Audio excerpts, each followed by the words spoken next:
I guess just take it anyway. I still don't think I have a way out now, though. Cancel. It's probably just better to play this, right? And then we just take away this. And now our creatures are just so huge. Like, here. I had 10 mana. Oh, we're going to call it blue. For 1 blue and a white, I'm going to go play Clay Fire Bricks. I am going to go grab my last planes in my deck. I'm going to play it. I'm going to play this Braided Net. I'm going to flip this Braided Net. I'm going to craft it with a card in my graveyard. And then I'm going to use the mana that I made off this Aether Spark for 10. And I'm going to activate my Braided Net. And I'm going to draw every card in my deck, it feels like. Hello everyone, and welcome back. Today we're going to be playing our blue-white Birthing Pond artifact style deck with Repurposing Bay. If you do not know what this card is, it just came out in Aetherdrift, which is very cool set so far. I think there's a lot of sleeper cards in it. The set felt like mid in terms of like the community's reaction. I know a lot of people in my local shop were kind of like, I don't know if it changes anything. And I was like, I'm not sure. But I do know for artifacts, this card changes everything. So this card says 2 mana. Sacrifice another artifact. Search your library for an artifact card with mana value equal to 1 plus that sacrifice artifact's mana value. Put that card onto the battlefield, then shuffle. Activate only as a sorcery. Kind of the big downside of Repurposing Bay is that sorcery part, but it makes a lot of sense. I think letting us make a ton of constructs on your opponent's end step is a little bit much without that artifact, of course, having flash. But with that said, we are focusing on Senior Lacrum Synthesizer, a very popular artifact. At least for me, it feels like one of the best artifacts I've ever enjoyed playing. I love playing this card. I think it's super fun, but whenever an artifact with mana value 3 or more enters, we make a construct. That construct's power and toughness equal to the number of artifacts we control. So pretty simple overall. And what are we doing? Well, we play a lot of bullet cards. We play a lot of 2 mana, 1 mana, and 3 mana cards to make sure that we're hitting our synthesizer into some of our top end here as we kind of go through the deck. The Enigma Jewel is in here as a 1 mana kind of activation spell that we start our chain with, because if we play this on turn 1 and on turn 3 we play a Repurposing Bay, with an Enigma Jewel, we can activate the Repurposing Bay right away, go get a 2 mana artifact, which a lot of times is going to be Clay Fire Bricks, or a Glass Casket to kind of interact with our opponent. If we're against mono black, we could consider playing a Mazemind Tome so we can go draw extra cards and get some nice scry value on, especially if we have a lot of Enigma Jewels lying around. We can use it to activate to draw cards for pretty free. Arcanome can also help start the chain. 3 steps ahead is obviously just a counter spell / a copy effect. But then we lead into our 3 mana effects that we're looking for, and that is Perilous Snare. We could maybe go up a copy of this card. This card impressed all day. It does have Start Your Engines. We don't necessarily take advantage of that, especially with the blue-white copy artifact card that is kind of viable. The 2 mana one that has the Start Your Engine stuff on it. Not necessarily hitting our opponent, and when we do, it's so, like, the creatures are so large that the game's over. So the engines are never really going to be relevant. Braided Net is bullet. Urza is not tutorable off the Purposing Bay, but we are looking to meld it with the Mightstone and Weakstone. And then we have 2 Thran Spiders. These are very good blockers, reachers, gives us a little extra mana, and it gives us a 0 mana artifact to start the chain from there. So that's obviously always nice. And then Urza kind of as a bullet with the Mightstone, Weakstone. And then we lead into probably one of the sickest things that I did all day, and that is the Aether Spark. This card seems like an awkward card for this type of deck. However, making a massive construct, there is a part of this card that is very relevant that I forgot about. As long as Aether Spark is attached to a creature, it can't be attacked, so it protects itself. I knew that part. But whenever equipped creature deals combat damage, that does not mean it has to hit the player. It is just combat damage in general. I thought it had to hit a player. It does not. Whenever it deals combat damage to anything, you put that many loyalty counters on the Aether Spark. In one turn, we attacked with a 9/9 construct. This had 14 loyalty counters on it, or 13. Maybe it was a 10/10. This had 14 loyalty counters at the end of that. The next turn, we -10, added 10 mana. We played a Braided Net, crafted that Braided Net, and then activated to draw cards, and we put 14 plus cards in our hand. It's an absolutely insane play that we got to make, and our opponent got entirely overwhelmed, and we just ran off with the game after that point, making 10 mana on like as early as turn 5 or something like that. Pretty good, not counting just your mana that you have sitting in play. So that was nice. Thousand Moon Smithy, another kind of construct maker, 1 bullet to kind of go get with Repurposing Bay. And then we're playing the Riptide Gearhulk. Kind of tucks a creature like Big Teferi does, have double strike and prowess, a backup win condition. And then we're playing the Inner Sun to make sure our cards are uncounterable, and having Discover 5 being able to hit the rest of our deck entirely, or just put that card in the hand if it's something like 3 steps ahead, of course. But with that said, we're going to go ahead and dive into the games. I hope you all enjoy. This deck is super fun, and I love a card like Repurposing Bay being legal and standard, making a toolbox deck very viable. It's a deck that hasn't been very welcomed into standard. I know the green-white Gearhulk is helping a lot of people in those decks play that kind of toolbox, so we're going to use this card for us to play our toolbox deck. So with that said, let's go game. All right, opponent goes first. This is definitely a hand that I feel much better about in comparison to what our last hand is. This opponent mulligans. Am I cheating? Why are all my opponents mulliganing? They're scared. I know what it is. Hello. Market Gnome, I guess. Could play this, but we can always play it this coming turn. It doesn't really change its effectiveness here. Lay down arms. Exiling. Okay. Could be a fine matchup overall. I do say should be. This is the only frustrating part of this card in general. Legendary rule kind of affecting it a bit. On a white, we're establishing a synthesizer right away. They could technically interact. We might see them blow up my Volt here. They're going to do it post me doing this. So I'll keep on top, just force them to use this demo field right away. And if they don't, I get a free tutor out of it in the end, which is fine. Definitely a interaction. No. Okay. And they don't do it because they're missing a land drop. That sucks. So realistically, I think if they had mana, we 100% see them use this demo field. But because they didn't, we get to see them not use it there. Sacrifice this. We can go grab... Is it clay fire bricks here? Probably. I like hitting land drops too. Pretty good hit there. I don't want too many clay fire bricks because I feel like it's just bad overall. But in a spot like that, it feels incredible. And we win. Cool. Definitely should have used the demo field. I get when they miss a land, it's a little bit hard. But with that said, we'll move on. Okay, well, we're definitely going to keep a hold of this, right? We have Enigma Jewel on 1. We have like a little bit of a accelerant. We have a synthesizer. We just have to hope to find like the Repurposing Bay. Tap Authority of the Councils is kind of whatever. We have Foundry in play. We do get to play a Surveil land, but we'll play it post synthesizer maybe. Are you supposed to play Surveil land first or second? I actually don't remember. Like kind of what the math works out to. We'll play it first because it looks at less cards. Market Gnome can just go. We'll play synthesizer. Weirdly enough, I think we keep the Vault because of how many artifacts we have already. And we'll just use this as kind of like, not a tutor per se, but ways to find our important cards over and over. Steel Seraph. Interesting.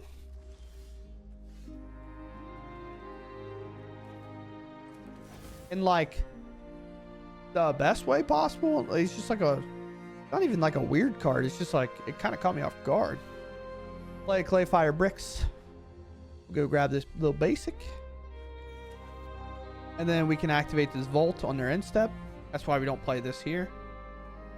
White to, I mean, I could have activated it there on that turn, I guess, but.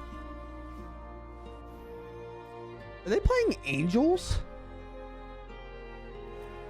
They have to be, right? Like, there's no other reason they're playing this. This has to just be Angels. Okay. Braided net's going to come up huge at some point. Synthesizer creatures are also going to be a little too large, I think, to be able to be beat. But we'll see. For 1 white mana and... Oh, I guess 2 mana? Get Lost can't really get anything. Exercise could do something, I suppose. Here. Wonder what they have. Oh, Thran Spider's actually kind of a huge pickup. Glass Casket's also good. Go ahead and get this laying down. Let's start off with the Thran Spider. Do have artifacts so far, so like, funnily enough, they kind of are good in a weird way.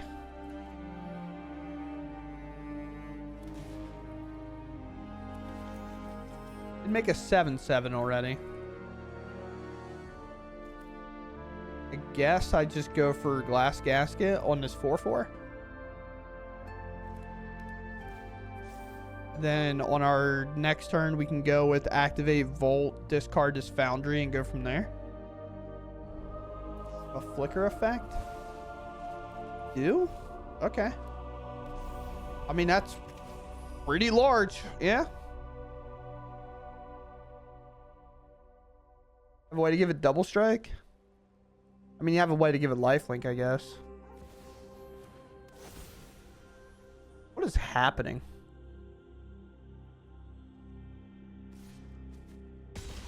I mean, I'm just losing is what's happening, but... Oh, Braided Net's actually a massive pickup. Braided Net might have just single-handedly saved us here. Take another Construct. Go massive. I have 10. Obviously, this 10 has to kind of ship in. We have to kind of hope our flyer, our creature with reach is good. Interesting. They have so much life too. That's honestly the worst part of it all. I guess I can play this and still activate the Vault. No, I can't because I don't have a card in hand now. Yep. Sick play, Brick. You figured that one out all on your own? Well, normally it'd be half their life total, but not this time, brother. Not this time. Either way, the Steel Seraph's getting tapped. The Lyra Dawnbringer is going to do work, I guess. Give me a fish.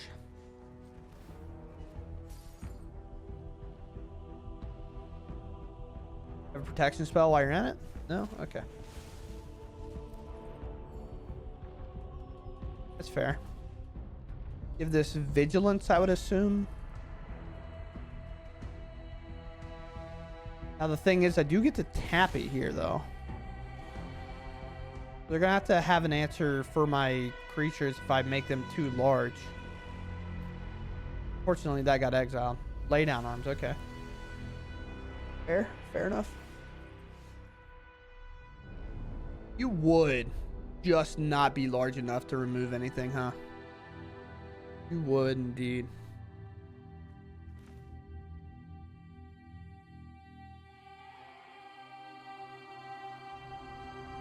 I don't know if I have an answer.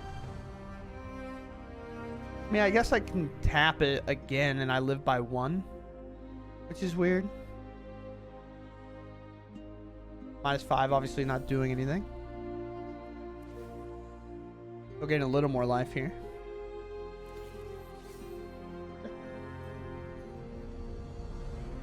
What do we find?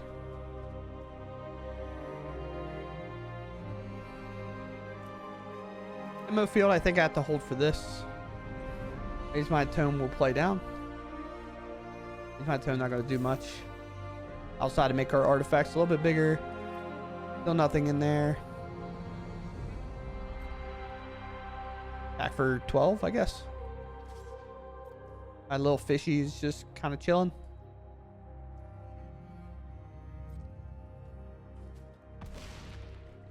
Also, on their upkeep, we probably should interact. At least it feels like we should. I don't know if I will, though. They draw the protection spell, like, so be it, I guess. I don't know if they have the Dawn's Truce or whatever it's called. I'll say, am I gonna get like any time to respond?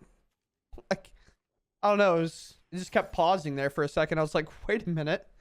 I would like to interact.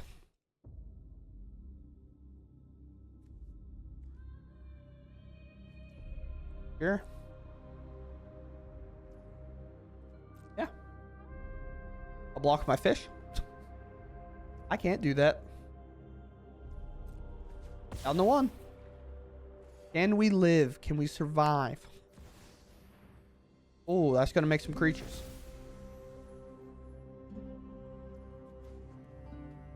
Draw a card. Okay, okay, okay, okay.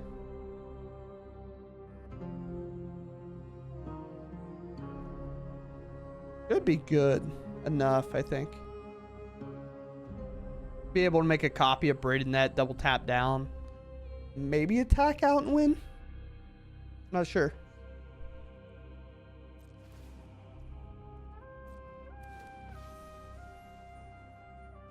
Take my turn. We'll take a scry here. All I really wanted to do. Regardless, they'll have to block. Okay. Yeah, I mean, yeah. Yes, sir. Seems good. We do play a second Mightstone Weakstone. Do I have a 4-mana artifact in play? I do not. So Demo Field comes in. I have Glass Casket. I also have another Exile effect, which should do it in general. We'll play this Repurposing Bay. Decides or activates. Comes up. Authority of the Council. Sure. So now I can activate here. Sacrificing, I guess Glass Casket can go. Not necessarily doing much for the cause.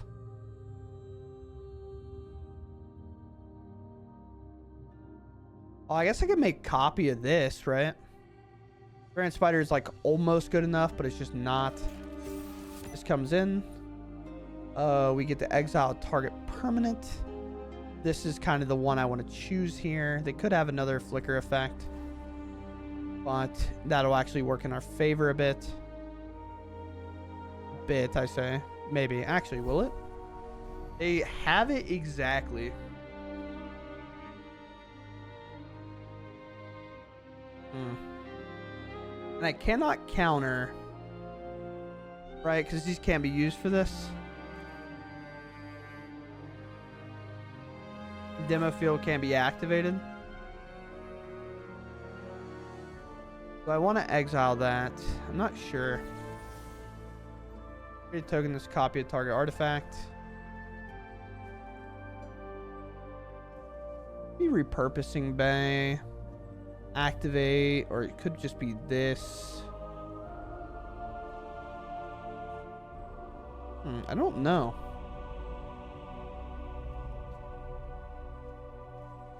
A weird one. Tap, tap. Blocks just don't have to happen here.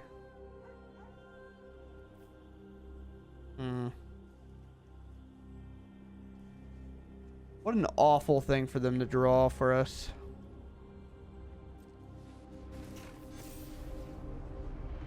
I guess just take it anyway. I just don't think I have a way out now, though. I guess I might have a way.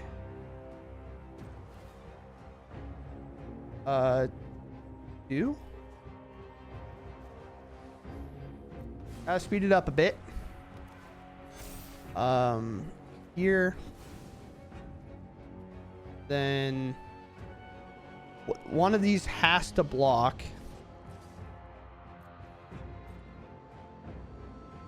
And then we get to tap down the Lyra Dawnbringer. Did we get out of this turn? We're going to do it on upkeep, by the way. End step. And the reason we do it now is because there is a white card that can give it like hexproof / indestructible or whatever. Pass. I don't know if we got out of the turn or not. I have no clue. I have 17/17s. I think we might have found a way out. Good game. Wow. Oh my lord, bro. I don't. Oh boy. Going first, we have a little bit of an accelerant. We do have the synthesizers, so all seems kind of good here. Definitely seems worth keeping. I had to tab out of the game. And on a mall, we'll definitely keep. The only real fear here is like, it's kind of my fear anytime I play synthesizer, which is like a weird fear. Or never mind, we're not. Okay. The fear I was talking about is sometimes synthesizer can always feel slow, but apparently it's really, really fast. Alrighty. Yeah, we're off with this hand, that's for sure. We want to start off with the Fabrication Foundry because it does help cheapen our kind of hand.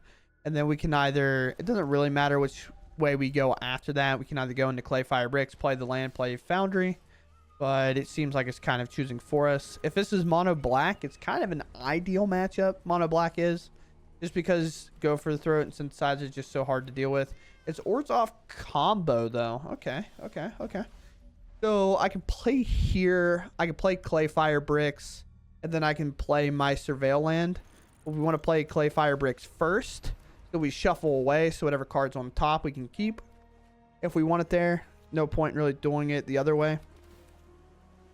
For example, there's a Repurposing Bay on top. We'll definitely keep that. That basically reads Synthesizer, and that's everything we love. So as long as it's kind of just every time, bro, every time. But as long as we kind of get to do what we want, we should be fine. We can play this Bay, activate it, get a Synthesizer, and go from there. Should be able to. Yeah, definitely want to do that, I think. Get this down. We go grab Synthesizer. Do a little bit of a scry action. Glass Casket's pretty good. Thran Spider's not awful, but Glass Casket's just too good not to keep. And now our turn can go into Mightstone Weakstone, play the Snare, make a Construct, maybe activate the Bay again. Maybe float the man off Foundries, go get a second Synthesizer, play the Snare, and then really present a lot of lethal creatures where, like, no matter kind of what they bring out, they won't have enough to necessarily get through in combat damage. For example, our creatures will be much larger than their Amalia most of the time. But we'll see. We'll take 5. Down to 16. Keep Cavern Bat. So they can take our Snare. So thankfully enough, we have the Glass Casket. I guess Mightstone and Weakstone could actually enter the battlefield. We just do that. And just go get like the big card instead. So play Mightstone, Weakstone, -5, the Amalia. Just take the little extra damage. Then that puts it in the graveyard. But they don't have any life gainer, right? Just in general? No? Okay. A little bit weird. Our hand is awful to deal with. I do know that. 1, 2, 3, 4, 5, and 3 mana. They take. Sure. Leave on top.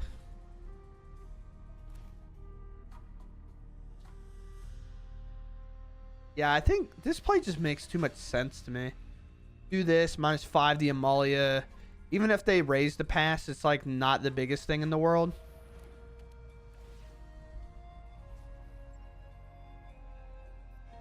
Yeah. Paid 3 life. -5, -5.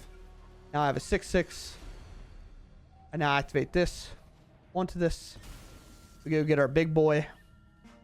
The Inner Sun. Now our stuff's uncounterable. We hit a Synthesizer anyway. And now it's just like, now we're kind of racing here. Repurposing Bay the second feels fine. Yeah, it feels fine. So we can play it, go grab a Braided Net, play this, go grab Braided Net, go grab other thing. There's Raise the Pass now. The big problem being, like, I do need to get things out of the way. We'll exile this. Won't have it to worry about anymore. Especially if they don't hit another copy. We leave on top, so it's probably raised to pass the second. We'll probably see potentially a lot of blocks. No attack can really happen outside that flyer. Oh, well, we know what card's on top. We know they're going to want to bring stuff back. So, I guess I lead off with this. Which will make 2 more constructs. Then I could just play the snare, but... Is that actually worth? Cancel? It's probably just better to play this, right? And then we just take away this. And now our creatures are just so huge. Like, here. I don't really care if they block. I understand they can do point, but if they want to bring all 3 of those back, I get to draw. And in a case like this, I'm not even going to remove a creature, I don't think. I think I just draw 2. Alright. You figure it out from here, boss. This is a lot of constructs. This is the matchup to make a ton of them. But our Vault is to activate. Look at the top 18 cards. That's quite wild. Sure. Isn't it kind of crazy that just one creature making contact here is enough for lethal? Like, it doesn't really matter what life they gain. We'll have enough to make contact. Because they have 5 creatures in play. And we have 6 in this pile alone. So 4 creatures right now are making contact. That's not counting go get something. So. Yeah. Uh-huh.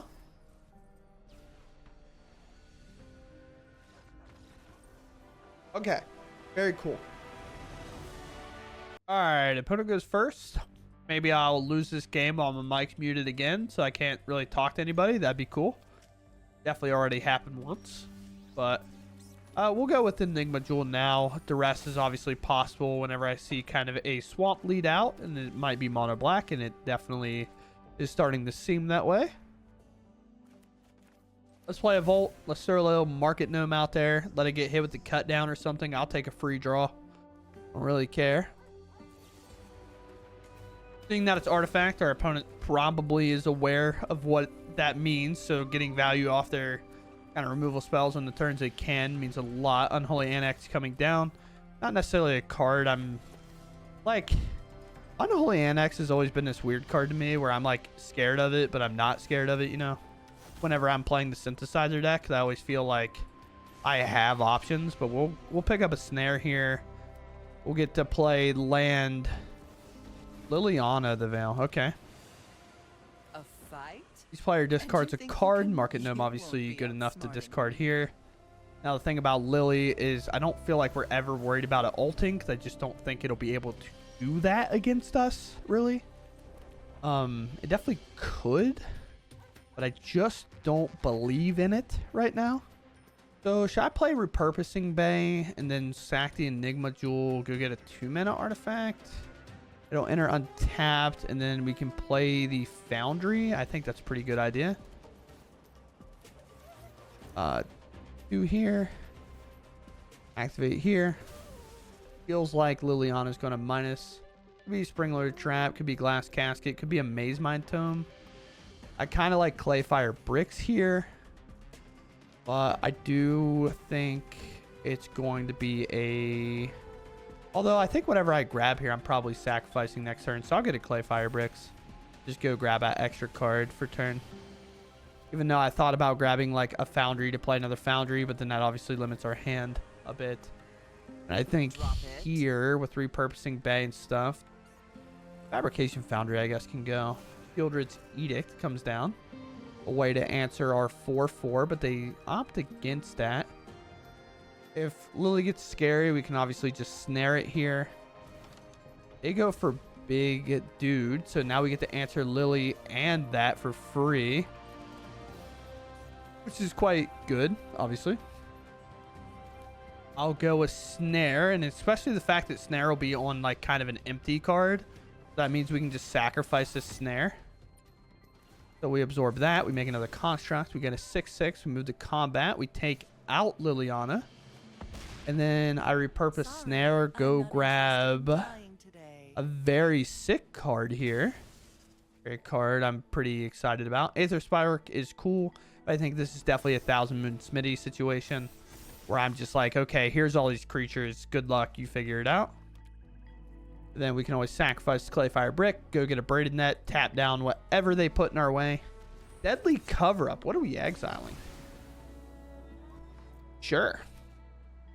To get rid of a Snare. That's fine, dog. I am perfectly okay with that. I don't know if that's what I would have done, but, you know, it is what it is. Now I just sacrifice this. I go grab a second synthesizer. Okay, sure. I think they realized that they have to have a board wipe for, I don't know, the rest of the game. As you can see, I got my point back from losing to Azorious Omniscience combo while muted. Not your content creator. That would never be me. Very cool. We move on. A 2-lander, but 2 foundries to kind of make up for that. And that's kind of why we keep like 23 lands in this deck. I've thought about a little bit less than that. Like playing 22 maybe with the amount of artifacts we can play. Mono green Stompy. What a monster. I love this guy. Our opponent's cool. I mean, we do get to play this, but we do have to worry about Tranquil Frillback. That ward cost I will not be able to pay. So we play here. We play the Fabrication Foundry, and then we go for Synthesizer, I guess. Again, I can't pay the ward. I mean, I guess I could have. No, it's 3 mana. I could not have. So we'll play a Synthesizer, and we'll hope it's good enough. Repurposing Bay is whatever here. Is that where we want to be? I'm not even entirely sure. Our opponent will get to maybe... If it's mono green, am I scared? I don't think so. I think both of those can go. We might lose Synthesizer, but we have a Repurposing Bay to get another one, so it's kind of whatever. If there's like a Tranquil Frillback that comes in and blows it up. But... Thick. This guy's got a really cool deck so far. I'm a big fan. I'm a big fan. Now, the thing we do get to do, however, on the doo-doo, is I can go Mightstone, Weakstone here, play Repurposing Bay or Braided Net. I like playing Braided Net a lot. Repurposing Bay can always be played next turn. I can obviously go for a Snare here as well. -5/-5. Is that actually... I could pay the ward if I want to get rid of this. But maybe I just pop this. Play this, absorb this. I don't know. I think that's fine. I don't think I need more cards. But if I do this, I can't get rid of the 8/8, and that's obviously troublesome. I guess I just take this out. We make a construct that's pretty large here. And then I just go for the Snare, which then makes another construct. And we just absorb this 8/8 in general. Now I have 2 7/7s. Right now the creatures can't attack me. Kind of weird that just like the Stompy deck is running into a no creature deck, but can't get over the creatures. But I do like what they're playing. I do think there's obviously a lot of cards they could have in their deck that does interact pretty well with us. I do think instead of this guy, if this was a Tranquil Frillback kicked and blew up the Synthesizer, I think we're in a lot of trouble because then we have to play this Repurposing Bay, get a second Synthesizer, or we have to try to play like lockdown effects and hope we live. But that's obviously harder said than done. But with 2 7/7s, and obviously they don't know our hand, I think there's not a whole lot that they could play here for 7 mana. Maybe a Voltborn Tyrant that could help them. We're most likely going to find it out, and we'll get there. So, very cool. We move on. All right, we go first. Maybe not the hand of all hands, but sure. Like, it's a fine hand. Don't get me wrong. It's just like having that in the opener is a bit weird, but we could technically play it on turn 3 and attach it, I guess. All right. Well, I would prefer you to never make speed ever. This could be Orzhov combo, and we only see a plains thus far. Obviously, we don't have a reason to attack anyway, but... blue-white. Okay, this is Affinity. We should be fine in this matchup. At least I would say. I don't want to play the Spider, though. I do know that much. Counterspell shouldn't be a option, at least from my understanding. You hold here, they'll turn the speed on this turn. Nesting bot number 2, sure. Doesn't really matter how I block. Thankfully, in this matchup, I think I'm okay with the speed stuff happening. I'm not thrilled, but I'm like not in the worst spot I've ever been in, you know.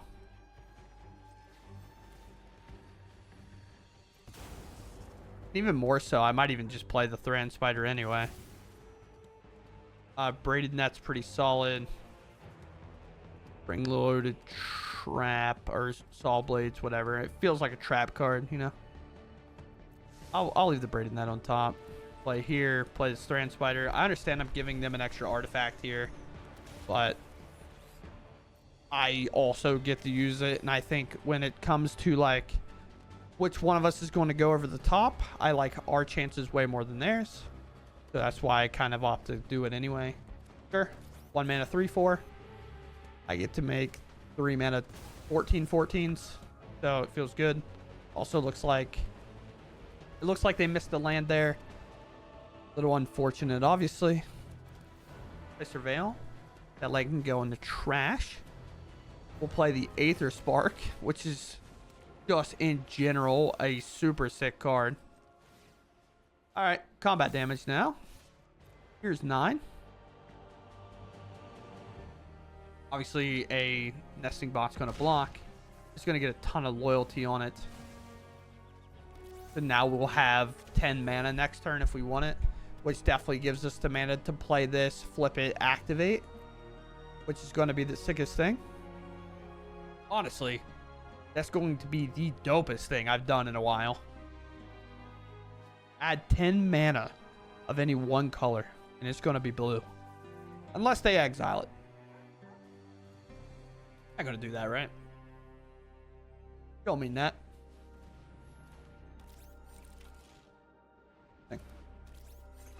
That already costs 1 mana. Alright. Add 10 mana. Oh, we're going to call it blue. For 1 blue and a white, I'm going to go play Clay Fire Bricks. I am going to go grab my last plains in my deck. I'm going to play it. I'm going to play this Braided Net. I'm going to flip this Braided Net. I'm going to craft it with a card in my graveyard.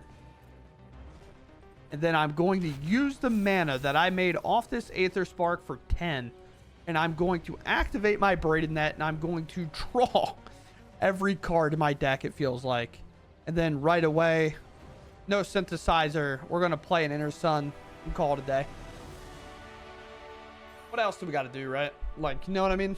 That seems pretty good. So, that said, let's go to the outro. In just the last game alone, I have changed my opinion on Aether Spark. Yeah, that was wild, right? Like, having this in the opener was, like, bad. Putting it on a 9/9 seems pretty good. It seemed like a good free option, you know? Just adding 10 mana.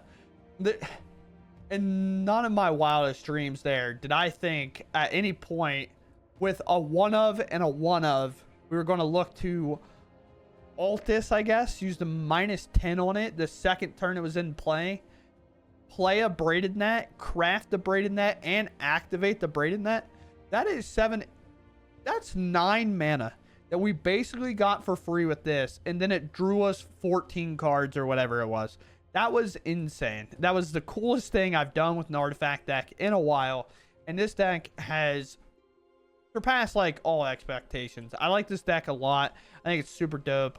I think playing the Bay as a 3-of feels good. I know 4 is obviously nice, but once you get one of these online, Synthesizer is such a dominating threat that typically this card is going to get answered before this card does. So you always typically still get to keep this in your opener and keep it in your hand.